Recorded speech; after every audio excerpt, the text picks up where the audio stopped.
Welcome to the Daily Revision Show. My name is LuSundra Everett, and I am your host. I am here every Monday through Friday, 9 o'clock-ish. And if you've never been on my show, welcome for the first time. But as always, I'd like for you to let me know who you are and where you're from. So while Facebook is doing its thing, I'm going to share this out a bit and then we'll get started. And obviously I am not in the right spot to get this shared out.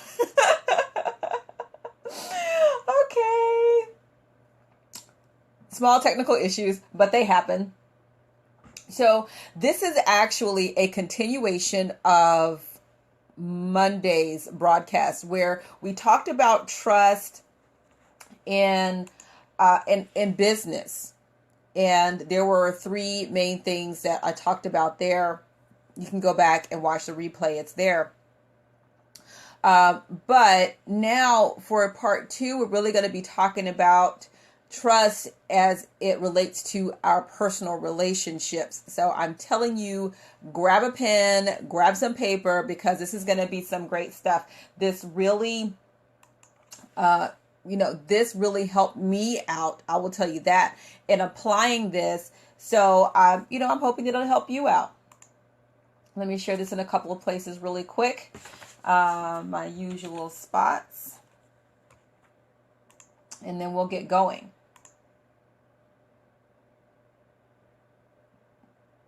And then there is silence. That's what happens when you focus, you get silent. All right. And, oops. Uh-oh. There we go.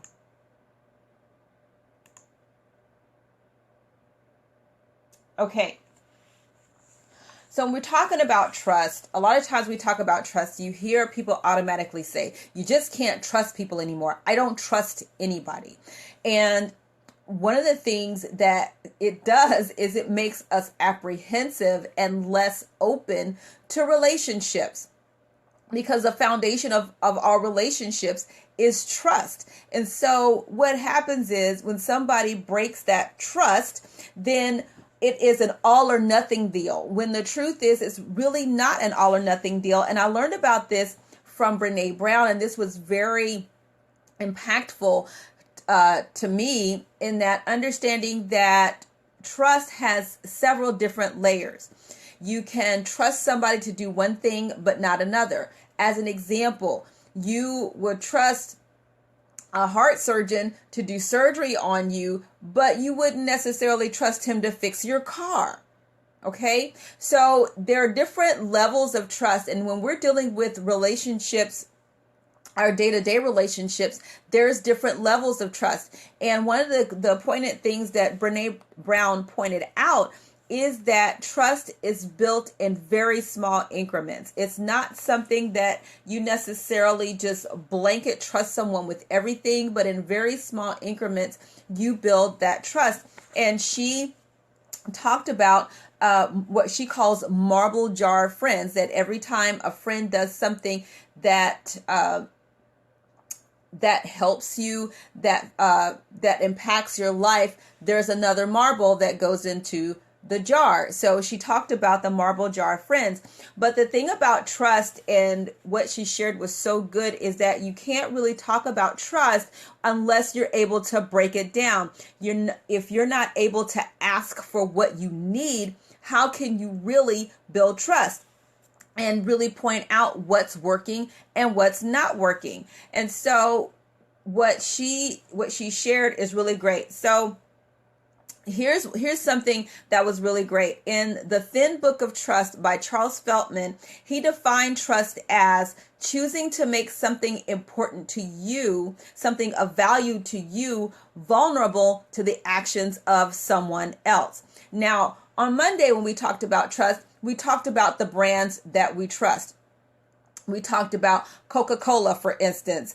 When you decide to drink a Coke, you choose to make your physical being vulnerable to the actions of Coca-Cola, really trusting that they're not going to give you something that's going to, inherently make you fall over and die the moment you drink it. You're trusting them to do that. And anything else really that you put in your body that you buy from somewhere else, you are really trusting, you are making your body vulnerable to those things. Okay, that is trust. And so when we're talking about personal relationships, we're really more than likely talking about emotions, your family. You're making all of these things vulnerable to someone else. So with the way that we are now, we're very guarded because our relationships aren't like they used to be. Back in maybe 50s, 60s, maybe even up to the 70s. You had you lived on the street, then your grandmama lived around the corner, your Aunt Susie lived in the back of you. So you were really surrounded by people who you grew up with your entire life, that is your family, that you have built these years of trust, where now we're more spread out. You're like, for me, for instance, my mom lives in Georgia. My dad lives in Illinois. Hey, Sean, good morning. And, I'm my nearest relative that I know is, maybe my cousin in New York. So at least 200 miles away. Okay. So our family makeup, our support system, our levels, the initial foundations of trust are not like they used to be. And so now we're more guarded, and we really have to work at this trust thing, because really there's so much foolishness going on out in the world right now. You do feel right. I cannot trust anybody. I know I can trust who's in my house, but beyond that, beyond these four walls, everything else, I don't think so. So let's talk about the anatomy of trust. Okay, the first one, Brene Brown uses this acronym called BRAVING, BRAVING, BRAVING. And the B stands for boundaries. Now, we talked about boundaries last week, I think. And boundaries is really that, what I call that fence, okay? Everything on this side of the fence is okay for me. Anything outside of the fence is not okay for me. If you are going to build trust with someone, they have to respect your boundaries. There's just a line that you do not cross. Now, boundaries are different. Boundaries are different from everybody. Hey, Shanae, good to see you, babe. Boundaries are different for everybody. Like, my husband has way more space to deal with me than someone who I just met. So the width of your boundaries is going to be different for different people in different situations. Okay. However, you still have to have a set of principles by which you operate. That is what is going to establish your boundaries. Okay. The next thing is reliability. Reliability meaning you are going to do what you say you're going to do, and you do it over and over and over again. That's how you can build that reliability part. So for instance, one thing about me is that I'm a very timely person. And the rule that I operate by is this: if I'm supposed to be somewhere and I'm more than 15 minutes late and I have not called, there is something wrong. So everybody who knows me, who deals with me on a time aspect, knows, okay, if she hasn't called, there's something wrong. We need to go looking. And so when I deal with other people, and you know how you have some folk that work on, okay, what we call it CP time. Okay, and we know it's not politically correct, but we call it CP time. I do not operate that way. So if you really mean for people to show up at 3:00, and so you tell them 2:00, expecting they'll be there by 3. No, I'm the 2:00 person. So don't give me that. Tell me what time you really want people to be there. Okay. This is talking about building the reliability part. You do what you say you're going to do, and you continue to do it over and over again. It's outside the norm for you to not be reliable. Okay. The next thing is accountability. I can only trust you if, when I make a mistake, you allow me to apologize and make amends, and vice versa. I'm allowing you to hold my feet to the fire to call me on my stuff, and vice versa. Okay, this is what a trusting relationship is all about. Being able to really be a friend, to be able to tell the truth, regardless of how it may hurt you, but understanding we're building this trust thing here. Hey, Erica, she told us she made it. Okay, so if we're going to do this thing, if we're going to be in relationship with each other, there has to be this type of understanding. Okay. The next one, number 4, is V, the vault. What I share with you stays in confidence with you. If I feel that what I share with you is going to be told to someone else, I can't trust you there. You have people in your life that you know you can tell some things, but you can't tell everything. Okay. And so even with me, I have this funny story to tell you. When I was at this church in California, one of the things the pastor asked me to do was help with the Christmas program, but it was in a way that was essentially interrupting his sermon. Now, you know, when you at church, you don't interrupt the pastor. Okay. Now, let me set the stage for you. We were new at this church. And so he asked me to fill in. So people really did not know me like that. Okay. Now, so at the Christmas program, when the one thing that the pastor also said to me, he said, don't tell anybody about this. Don't say a word. Okay. Got it. Well, I took that to mean don't tell my husband. Right. So if you can imagine, I am at church, I am interrupting the pastor as he has instructed me to do for him to present his Christmas sermon, right? So my husband got home before I did. And as soon as I walked in the door and the door closed, I heard, "Were you arguing with the pastor?" And so the following Sunday, I talked to the pastor because I really got some ugly looks. And he said to me, he said, "You didn't tell your husband?" I said, "You told me not to tell anybody. Anybody is anybody to me." He said, "Oh, I thought you told your husband." So this is what confidentiality is about. It's about somebody being able to share something with you, knowing it's going to stay with you. People tell me stuff all the time about other people. Someone will come to me. "Have you heard about this?" Yes, I might be lying to you, but I'm not going to tell you because it's not my place to tell. So confidentiality is really key. And here's the other thing, especially when it comes to us church folk, right? We call ourselves, I got something on my screen here. We call ourselves, I'm going to go and tell so-and-so, so me and so-and-so can pray for this person. That's not your place. If I come to you in confidence to tell you this is what's going on in my life, and I ask you to not share this with anyone, but you choose to do that anyway, you have violated the vault. I know I can't tell you nothing.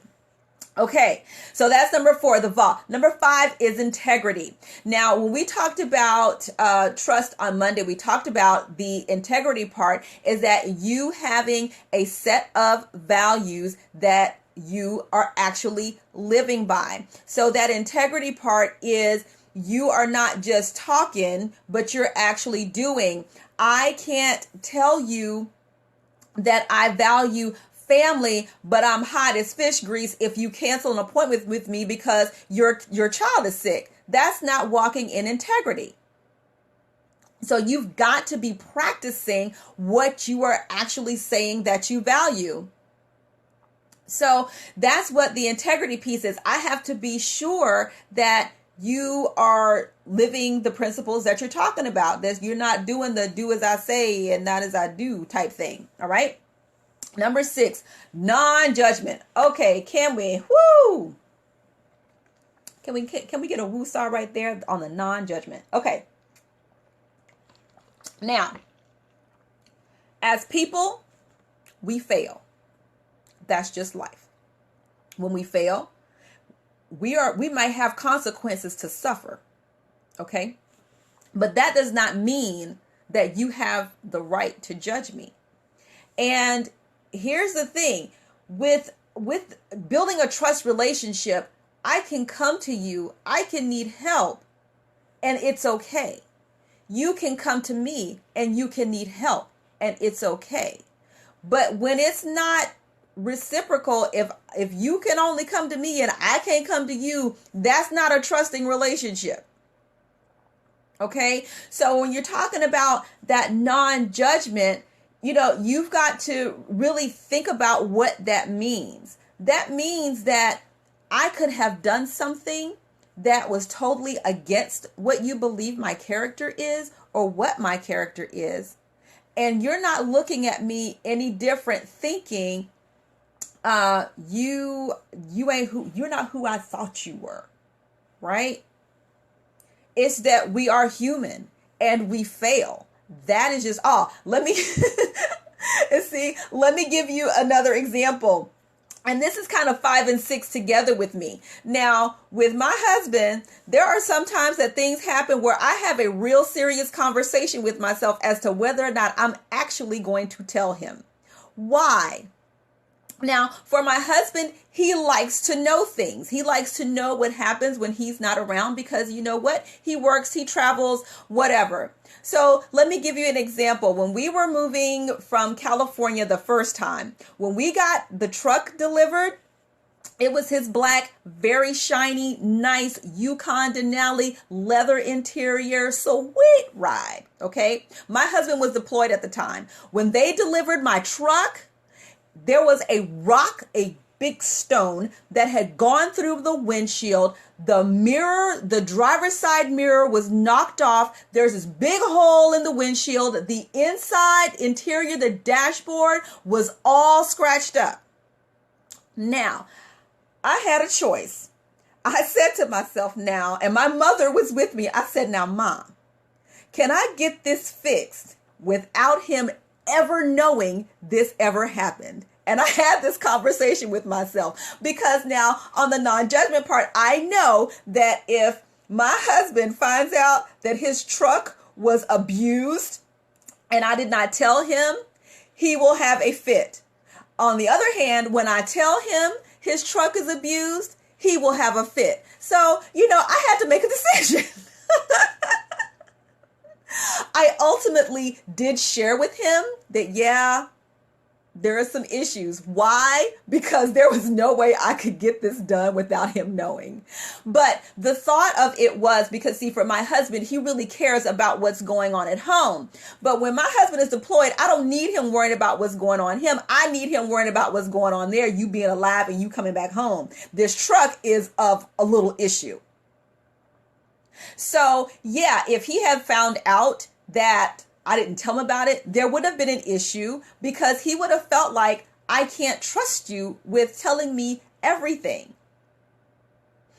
But at the same time, I need a woosah, right? So when we're talking about and when we're dealing with friends, you're going to have those lapses in character that I should have told you this, but I chose not to for this reason. And there being no judgment about that. And me holding something against you. So I really hope I'm explaining that to you and really, yes, discernment required at all times. Bernetta, boom, I'm going to write that down because that's exactly what I'm talking about. Let me get a pen, Carl.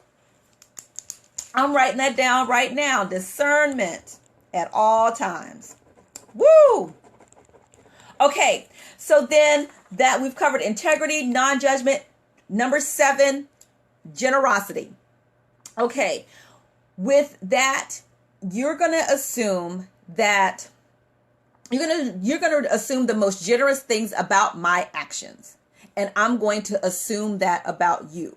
So what does that mean? I may do something that ultimately hurts your feelings. But instead of you looking at me as if I intentionally did something to hurt you, knowing that I meant well, I just might not have done well. And then I'm going to assume the most generous things about you. I'm not going to assume that you intentionally you intentionally did something and that you constructed this plan, because you know how you have the conspiracy theorists, right? That everything is about something, right? But I'm going to assume that you mean well, you just might not have done well. And so when you're talking about trust in relationships, you've got all of these things to consider. So there may have been a lapse in this one area. Like we talked about the confidentiality part, right? I might be able to trust you in all 6 other areas, but I just can't tell you anything really important that I need kept, that I need kept confidential. But when you can point out what it is that is failing in a relationship, then you can work on something. I don't feel that I can come to you and not be judged. Then you can talk about that. I don't feel like I can make a mistake with you and then you let me make amends. You can talk about that. So when you take the time to break down exactly where the failure is in your relationships, you can make an intelligent decision to work on that specific thing, because you just might have some different ideas about something, right? You just might have different ideas of what accountability really means. You might have someone who really has their own trust issues, and accountability is a big thing to them. So when you're having issues with trust, one, you need to be able to dissect it to say, okay, this is where you and I are not on the same page. Can we sit down and talk about this? Because if you truly value the relationship as a whole, you're going to work to get it right. Whether it's a friend, your spouse, your family members, whatever. If you truly value the relationship, you're going to figure out what's not working and then work to get it right. Because relationships are work. I don't care what kind of relationship you're in. If you've been friends with somebody for your entire lives, 9 times out of 10, you've gotten in a fight or two. And if you are my friend, I guarantee you we have gotten into a fight or two, because I probably did it. I'm just saying. So when you're dealing with your relationships now, you're armed with something that you can take with you to really work to make these things better. So when you meet new people, that you get that there are specific boundaries, but as they show you more and more who they are, then you can either expand the boundaries or retract the boundaries. And if it's a relationship that you value, you're going to work to mend the boundaries. Now, get this. Apply this to yourself. This was the brick that hit me in the head, okay? Apply this to yourself, because sometimes when we make mistakes, we need to go back and see, where did we violate our own trust? Where did we screw up with ourselves? Did I screw up and violate my own boundaries? Did I not respect my own space? Did I even establish my own boundaries?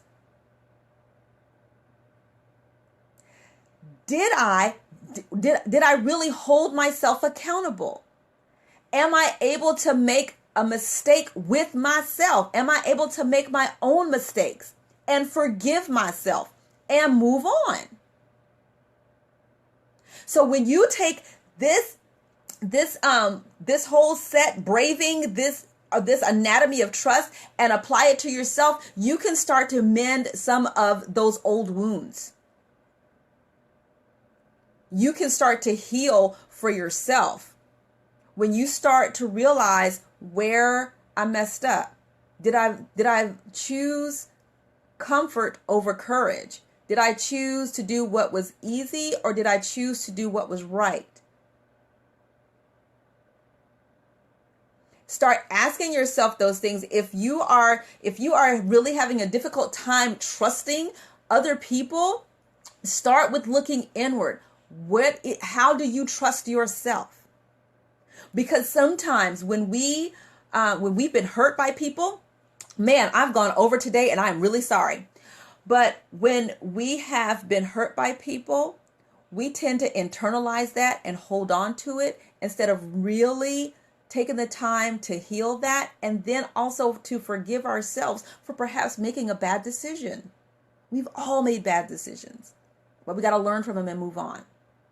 So listen, that's it. The Anatomy of Trust as told by Brene Brown. It is very awesome. The acronym is BRAVING. I will give them to you.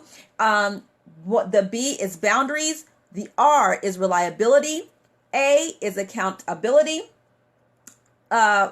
V is vault. Number 5 is integrity. Number 6 is non-judgment. And number 7 is generosity. Generosity. I sound like Medea. Generosity. Okay? Generosity. So listen, if you got value from this, please share this. And I appreciate you being here. Make sure you subscribe so you don't miss any of my live broadcasts. And thanks so much for being here. I will see you all tomorrow. And listen, if you got any questions about anything, feel free to shoot me an inbox because Friday is Q&A Friday. I love getting your questions and just having a fun time just chatting. Okay? So thanks a lot, guys. Thanks, Erica. Thanks, you guys, for tuning in. I'll see you next time. Bye.